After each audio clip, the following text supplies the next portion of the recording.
Amin'ny kafaliana trandray itoko lasy toko vavy no intsidiana ny tokantranonao amin'izao alahady alina zao amin'ny alalan'ny fandarana mahery atolotra antsika isa tokantrano ary ny arahaba ary asainam-panajantsika anaraka ny fandarana mahery hatramin'ny farany isorana ihany koa anao mbola manjoy ny fahitalavitra ma-TV amin'izao alina izao hitaterana anao ny vaovao ara-panatanjahantena indritra ity herinandro ity moa ny fandarantsika amin'izao alina izao entintsika manokatra ny fotoana ary ny tontolon'ny taranja baolina kitra vaovao tsara ho an'ny baolina kitra lalaovina eny ambony fasika na ny beach soccer zany satria dia tafita amin'ny kanina 7-24 izay atao any Nigeria ny ekipa pirenena malagasy na ny Barea Madagasikara izany eo amin'ity baolina kitra lalaovin'olona ambony fasika ity satria dia nandresy any Mozambika tamin'isa 9 sika omaly tany Mahajanga tamin'ny lalao fanitsanana miverina.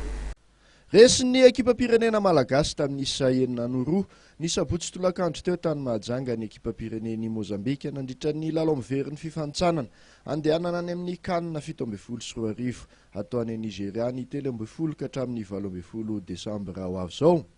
Teo amin'ny apa-telom-potoana voalohany dia fanitarika tamin'ny Saronoray ny Barea Beach Soccer.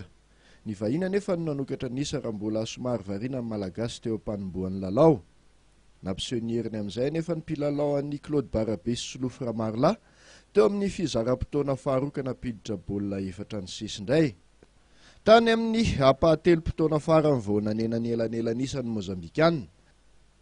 Io vokatra io izay nanome ny tapakila ho an'ny Barea Beach Soccer andehanana any amin'ny dingana famarahana ny kanina 17-20 atao any Nigeria. Raha tao tokoa mantsy ny tambatrisa tamin'ny lalao mandroso sy miverina dia nandesy 7-4 amin'ny Malagasy.